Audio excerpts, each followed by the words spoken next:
बाज़ार जैसी मज़ेदार क्रीमी रबड़ी अब आप अपने घर में तैयार करेंगे, जिसको तैयार करना बहुत आसान है। ना कंडेंस मिल्क, ना किसी किस्म की व्हिप क्रीम, ना ही कोई इलेक्ट्रिक मशीन। बिस्मिल्लाहिर्रहमानिर्रहीम। अस्सलाम वालेकुम नाज़रीन सामीन, welcome back to my channel. मैं हूँ फौज़िया अली और आप देख रहे हैं फूड आर्ट।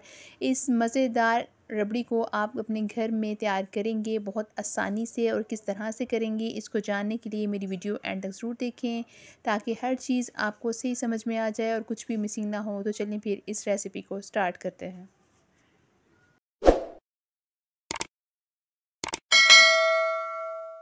मज़ेदार रबड़ी तैयार करने के लिए सबसे पहले मैंने एक पैन में 2 से 3 ड्रॉप्स के करीब ऑयल लिया है और इसको मैंने अच्छे से ग्रीस कर लिया है। इसके लिए फ्लेम को लो ही रखना है और लो फ्लेम पर ही हम ये प्रोसेस करेंगे। तो यहाँ पर मैंने 5 से 6 टेबलस्पून यानी आधा कप आप इसमें चीनी शामिल करेंगे और इसको हमने कैरेमलाइज़ करना है। तो कैरेमलाइज़ करने के लिए जो आंच है उसको हमेशा लो ही रखें, ताकि ये अच्छे से कैरेमलाइज़ हो जाए।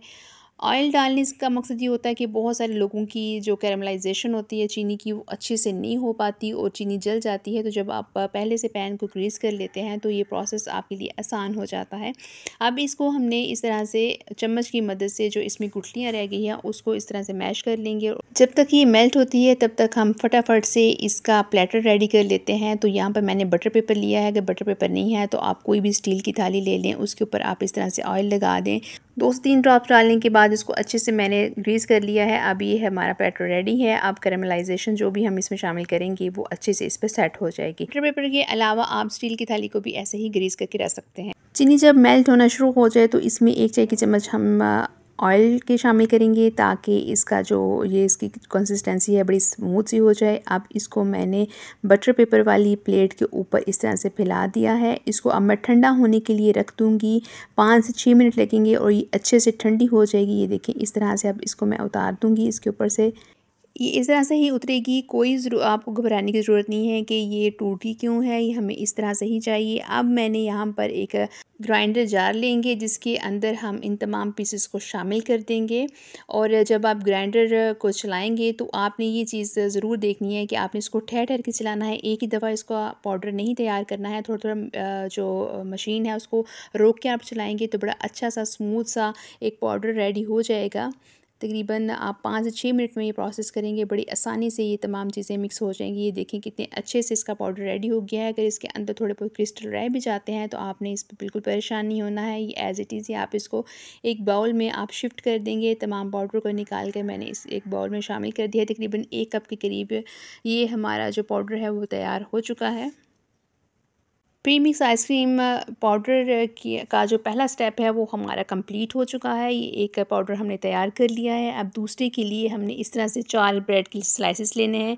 उसके किनारों को कट कर देंगे। किनारे बिल्कुल भी नहीं फेंकने, बल्कि आप इसको क्रम्स के तौर पर इस्तेमाल कर सकते हैं। इस तरह से मैंने सारे किनारे ब्रेड्स के निकाल दिए हैं। जितना आप पाउडर तैयार करना चाहते हैं उस लिहाज से आप इसको तैयार करेंगे। यहाँ पर मैंने 4 लिए हैं, तो आप 8 भी कर सकते हैं। ज़्यादा बनाना चाहते हैं ज़्यादा आप ले सकते हैं। अब इसको भी मैं इस तरह से ग्राइंडर जार में डालूंगी और इसको अच्छे से ग्राइंड कर लूँगी। जिस तरह से हमने कैरेमल को ग्राइंड किया है ऐसे ही इसको आपने ठहर ठहर कर ही ग्राइंड करना है, तभी ये सारे अच्छे से ग्राइंड हो जाएंगे। अब जब ये अच्छे से ग्राइंड हो जाएँ, अच्छे से पीस जाएँ, तो अब इसको मैं पैन में शामिल करूँगी। पैन के अंदर मैंने कोई भी ऑयल नहीं शामिल किया। ऐसे ही अब इसको हम रोस्ट करेंगे।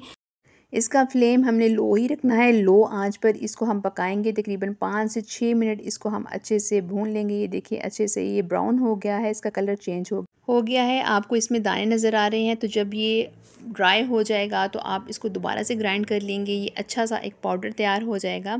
अब मैंने फ्लेम को ऑफ़ कर लिया है। अभी पैन गरम है, तो अभी इसको इसी के ऊपर मैं रखूँगी। जितने देर पैन गरम रहेगा उतना ये और थोड़ा सा ब्राउन हो जाएगा। इस तरह से ब्रेड को भी मैंने ग्राइंड दोबारा से किया है। ये देखिए 2 तरह के पाउडर हमारे पास तैयार हो गए हैं। अब हमने एक बाउल लेना है। बाउल में सबसे पहले हम कैरेमल वाला पाउडर इसमें शामिल करेंगे और साथ ही जो हमने ब्रेड क्रम्स को ब्राउन करके उसको ग्राइंड किया था वो भी इसमें शामिल कर देंगे। इसमें आप मिल्क पाउडर शामिल करेंगे। 2 मैंने यहाँ पर कप मिल्क पाउडर के लिए हैं। जब ये चीज़ें आप शामिल करेंगे तो किसी किस्म की क्रीम की आपको ज़रूरत नहीं पड़नी। इसी से बहुत इसका जो टेक्सचर है वो बहुत क्रीमी होगा, बहुत मज़े का ये पाउडर तैयार होगा। इस तरह से मैंने 2 कप के करीब यहाँ पर ड्राई मिल्क लिया है। किसी भी ब्रांड का आप ले सकते हैं। इसमें थोड़ी सी शुगर है, आप शुगर फ्री भी ले सकते हैं। इस तरह से इसको मैं अच्छे से मिक्स कर लूँगी। अब यहाँ पर एक और चीज़ इसमें शामिल करनी है, वो है कॉर्नफ्लावर। तो कॉर्नफ्लावर यहाँ पर मैंने 2 बड़े खाने के चम्मच इसमें शामिल किए हैं। अब इसको अच्छे से मिक्स कर लेना है। जितनी भी चीज़ें मैंने इस प्री मिक्स पाउडर में शामिल की हैं, चाहे वो दूध है, चाहे वो कॉर्नफ्लावर है, ब्रेड है, ये सब चीज़ें दूध को थिक करने में, उसके जायके को डबल करने में बहुत अहम किरदार अदा करेंगी। तो इस तरह का पाउडर आप ज़रूर अपने घर में बना कर रखें। आइसक्रीम प्री मिक्स की एक ख़ास बात ये है कि आप इसको अगर फ्रिज में रखते हैं किसी जार में, किसी कंटेनर में डालकर, तो आप इसको 1 साल के लिए भी महफूज कर सकते हैं। ये बिल्कुल भी ख़राब नहीं होगा। अब इसके ऊपर मैंने थोड़े से नट्स डाले हैं। आइसक्रीम प्री मिक्स बिल्कुल रेडी है। जब आपका दिल चाहे फटाफट इसको फ्रिज से निकालें और आप झटपट इसकी आइसक्रीम तैयार करके बच्चों को दें, खुद खाएँ, बच्चों को दें। यहाँ से आप रबड़ी तैयार कर सकते हैं। यहाँ पर मैंने एक बाउल में 2 कप के करीब दूध लिया है और जो हम इसमें पाउडर इस्तेमाल करेंगे वो 1 कप हम इस्तेमाल करेंगे। Pre mix ice cream pre mix जो हम शामिल कर रहे हैं वो हम 1 कप के करीब लेंगे। यानी अगर 2 कप दूध है तो आप 1 कप लेंगे। अगर आपके पास 4 कप दूध है तो आप इसमें 2 कप आइसक्रीम प्रीमिक्स इसमें शामिल करेंगे। इसको मैंने एयर टाइट कंटेनर में रख दिया हुआ है। उसी में से मैं 1 कप के करीब ले रही हूँ और इससे भी अच्छी खासी तादाद में रबड़ी भी तैयार होगी और बड़ी अच्छी और बड़ी कमाल की आप आइसक्रीम भी तैयार करेंगे। अब ये सारा पाउडर इस दूध में हल हो चुका है। अब इस दूध को पैन में शामिल करूँगी और फ्लेम को मीडियम टू लो रखना है। 5 से 6 मिनट के लिए इसको अच्छे से हमने बॉयल करना है। बड़ी आसानी से, बड़ी झटपट ये तैयार हो जाएगा। चम्मच को इसमें हिलाते रहना है। अब सबसे पहले हमने इसकी रबड़ी तैयार करनी है। तो रबड़ी तैयार करने का यही तरीका है कि जब आप दूध इसमें शामिल कर दें तो चम्मच को आप कंटिन्यूसली आप हिलाते जाएं और जो साइड से जो ये पकता चला जाएगा, गाढ़ा होता चला जाएगा, तो साइड से जितनी भी बलाई आ रही है उसको स्क्रैच करके इसके अंदर ही हम इसमें शामिल करते जाएंगे। बाज़ार से अगर आप इस तरह से रबड़ी लेते हैं तो बहुत ज़्यादा महंगी पड़ती है और वो काफ़ी ज़्यादा टाइम लगा कर उसको बनाते हैं।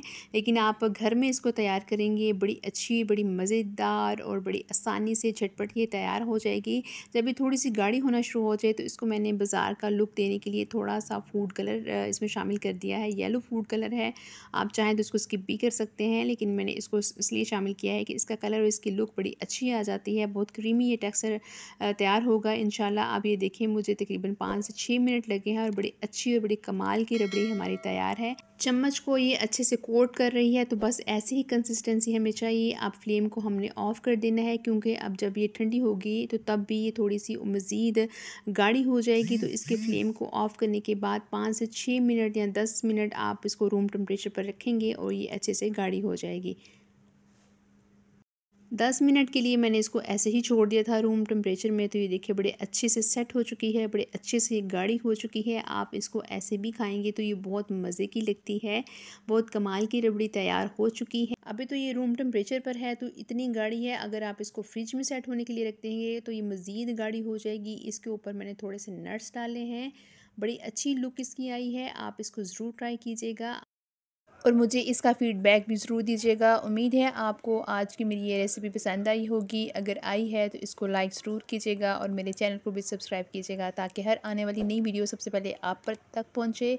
अल्लाह ने चाहा तो एक नई रेसिपी के साथ आपकी खिदमत में फिर हाज़िर होंगी। तब तक अपना और अपने प्यारों का बहुत सा ख्याल रखें। Stay healthy, live healthy. अल्लाह हाफ़िज़।